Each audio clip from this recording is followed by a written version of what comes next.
ग्वालियर से बड़ी खबर आ रही है। राष्ट्रीय मानवाधिकार आयोग को मध्य प्रदेश में हिंदू बच्चों के अवैध धर्मांतरण कराए जाने की शिकायत मिली है, जिसमें कहा गया है कि मध्य प्रदेश में संचालित कई मदरसों में, खासतौर से मुरैना और शिवपुरी जिले में सरकार द्वारा अनुदान प्राप्त मदरसों में 500 से ज्यादा हिंदू बच्चों को कुरान, हदीस सहित अन्य मुस्लिम धर्म की शिक्षा दी जा रही है। राष्ट्रीय मानवाधिकार आयोग के सदस्य प्रियंक कानूनगो के अनुसार शिकायत में बच्चों का पढ़ाई की आड़ में अवैध रूप से धर्मांतरण की साजिश होने की बात कही गई है। मामले में शिकायत के आधार पर राष्ट्रीय मानवाधिकार आयोग ने मध्य प्रदेश सरकार को नोटिस जारी करके जवाब मांगा है। प्रियंक कानूनगो के अनुसार मदरसों में हिंदू बच्चों को पढ़ाई के लिए बुलाना ही गलत है, और वो भी सरकार द्वारा अनुदान प्राप्त मदरसों में। इस मामले में तो दोषी अधिकारियों पर भी कार्रवाई होनी चाहिए। मामला सामने आते ही मध्य प्रदेश में इस मुद्दे पर सियासत शुरू हो गई। मामले में बीजेपी विधायक रामेश्वर शर्मा ने कहा कि ऐसा कोई भी मामला होगा तो कार्रवाई होनी चाहिए। मध्य प्रदेश में ऐसे मदरसों में ताले लगेंगे, आयोग भी कार्रवाई करेगा। मामले में कांग्रेस मदरसों के बारे में कुछ भी बोलने से बच रही है, बल्कि कांग्रेस मीडिया प्रभारी मुकेश नायक तो आयोग के सदस्य प्रियंका कानूनगो की भूमिका पर ही प्रश्न उठा रहे हैं। मदरसों में गैर मुस्लिम वर्ग के बच्चों को शिक्षा देने का यह कोई पहला मामला नहीं है। इससे पहले भी कुछ मामले सामने आए थे, जिससे गैर मुस्लिम बच्चों को धार्मिक शिक्षा दी जा रही थी। ऐसे मामलों में सरकार द्वारा कार्रवाइयां भी की गई, मगर बड़ा सवाल उन अधिकारियों पर खड़ा है जो मदरसों को सरकारी अनुदान तो देते हैं, मगर उसकी जाँच नहीं करते। ऐसे में देखना होगा कि इस मामले में मदरसा संचालकों के साथ कौन कौन अधिकारियों पर कार्रवाई होती है। ऐसा है, कानूनगो ने दमोह में जो मिशन अस्पताल बंद कराया है, वो ऐसा अमानवीय उदाहरण है कि दुनिया में कहीं देखने को नहीं मिलेगा।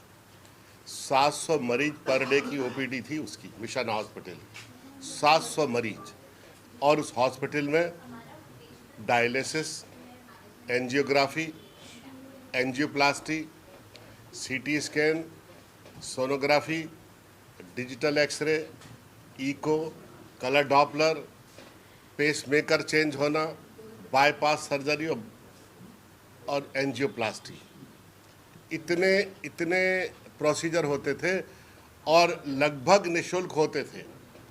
और 700 कर्मचारी वहाँ पर काम कर रहे थे, जिसमें 90% हिंदू कर्मचारी थे। बिल्कुल गलत तरीके से कानूनगो ने मिशन हॉस्पिटल को बंद कराया, केवल इसलिए कि वो मिशनरी के द्वारा संचालित हॉस्पिटल था।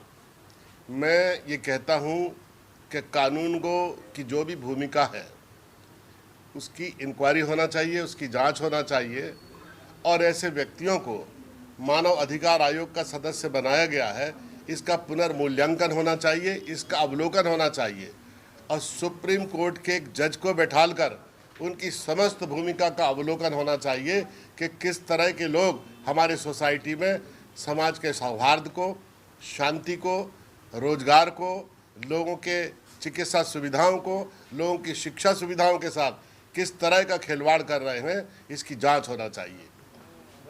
आयोग के पास एक शिकायत पहुंची, इसमें कहा गया है कि मदरसों में धर्मांतरण कराया जा रहा है, जबरन हिंदू बच्चों जो हदीस है, कुरान है, वो पढ़ाया जा रहा है। देखिए, जो मानव अधिकार आयोग के पास जो शिकायत आई है, मैं समझता हूं मानव अधिकार आयोग उस पर कठोर कार्रवाई करेगा, लेकिन मध्य प्रदेश सरकार और शिक्षा विभाग भी कठोर कार्रवाई करेगा। किसी को भी जबरन दूसरे धर्म के ज्ञान देना और उनके मदरसों में बुलाकर उनको पढ़ाना, ये न्याय उचित नहीं है, और इसलिए वहां हम कोशिश करेंगे कि जिला शिक्षा अधिकारी और कलेक्टर को मध्य प्रदेश सरकार निर्देश देगी कि वहां की क्या परिस्थिति है और कितने बच्चे जा रहे हैं, कौन मुल्ला मौलवी को डराकर शिक्षा दे रहा है या कोई प्रलोभन देकर शिक्षा दे रहा है, और ऐसे जो भी मदरसे कर रहे हैं उनमें ताले लगा दिए जाएंगे। कोई भी मदरसे ऐसे नहीं चलेंगे जो सनातनी या हिंदू बच्चों को या जैन, बौद्ध या सिख बच्चों को वहां पर जो है दूसरे धर्म की इस्लाम की तालीम दी जाए, कभी कतई बर्दाश्त नहीं की जाएगा। सर, एक और कांग्रेस को लेकर कई तरह के सवाल उठ रहे हैं। संगठन सृजन अभियान के बाद कई बड़े नेताओं, हमको मध्य प्रदेश के मुरैना और शिवपुरी इत्यादि क्षेत्रों में कई सारे लगभग 500 हिंदू बच्चों के मदरसों में दाखिल होने की शिकायत मिली है, और ये मदरसे सरकार द्वारा वित्त पोषित हैं, ये भी पता चला है। शिकायतकर्ता ने तो यहाँ तक आरोप लगाया है कि बच्चों को कुरान इत्यादि पढ़ा के इन हिंदू बच्चों को इस्लाम में धर्मांतरित करने का एक षड्यंत्र चल रहा है। हमने इस शिकायत को जांच के लिए मध्य प्रदेश सरकार को भेजा है। प्राइमा फेसाई हमारा ये मानना है कि हिंदू बच्चों का मदरसे में कोई काम नहीं है। अव्वल तो बात यह है कि अगर मुस्लिम बच्चे भी मदरसे जा रहे हैं तो उनको अपनी फंडामेंटल एजुकेशन के लिए स्कूल आना चाहिए। भारत के संविधान का अनुच्छेद 21 का ये निर्दिष्ट करता है कि बच्चों को स्कूल में लाना सरकारों की जिम्मेदारी है, और इसके लिए शिक्षा का अधिकार कानून जो है वो अपनी धारा 1 में ये निर्दिष्ट करता है कि मदरसा वो संस्थान नहीं है जहां शिक्षा दी जाती है। इसलिए क्लियर ब्लैक एंड वाइट में बात समझना ज़रूरी है कि मदरसा वो जगह नहीं है जहां बच्चों को शिक्षा दी जाती है। मदरसे में अगर मुसलमान बच्चे भी हैं तो उन्हें स्कूल में दाखिल होना चाहिए मदरसे की पढ़ाई के साथ, लेकिन हिंदू बच्चों का तो मदरसे में कोई काम होना ही नहीं चाहिए। ये भारत के संविधान के अनुच्छेद 28(3) का ब्लैटेंट उल्लंघन है, और यदि सरकार की फंडिंग पे ये हो रहा है तो इन दोषी अधिकारियों के खिलाफ राज्य सरकार को निश्चित रूप से कार्रवाई करनी चाहिए।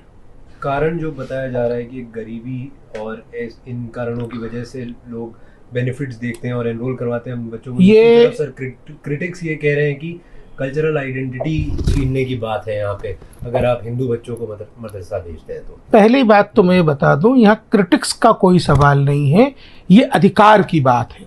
संविधान का अनुच्छेद 25 निर्बाध रूप से धर्म के पालन की स्वायत्तता का अधिकार देता है, और ये हिंदुओं के लिए भी है। ऐसे में बच्चों को, हिंदू बच्चों को मदरसे भेजना ना केवल नैतिक रूप से गलत है, कानूनी रूप से गलत है, और ये पाप है। रही बात मदरसा संचालन के सरकार की फंडिंग की, तो मैं यहाँ स्पष्ट कर दूं, भारत की आज़ादी के साथ ही शिक्षा को लेकर के कई सारे दुराग्रह बच्चों के साथ हुए। ये बहुत दुर्भाग्यपूर्ण है कि भारत के पहले शिक्षा मंत्री एक शिक्षाविद ना होकर के एक मौलाना थे, और ये मदरसा चलाना जो है मौलानाओं का, मुल्लों का काम है, ये सरकारों का काम नहीं है। बाय डिफॉल्ट पहले शिक्षा मंत्री का पद ही एक मौलाना को दे दिया गया, तो उस दौर में ये मदरसा एजुकेशन सिस्टम सरकार बनाए, इस तरीके की बातें हुई हैं, ये बकवास है। सरकारों का काम स्कूल बनाना, स्कूल चलाना है। पूरे भारत में कोई भी व्यक्ति आकर के एक जगह बता दे जहां 1 किलोमीटर और 3 किलोमीटर के दरमियान स्कूल की उपलब्धता नहीं है, हम तत्काल कार्रवाई करेंगे। ये शिक्षा के अधिकार कानून के तहत किया जाना है, और भारत सरकार ने पर्याप्त धनराशि सभी राज्यों को स्कूल बनाने के लिए दी है।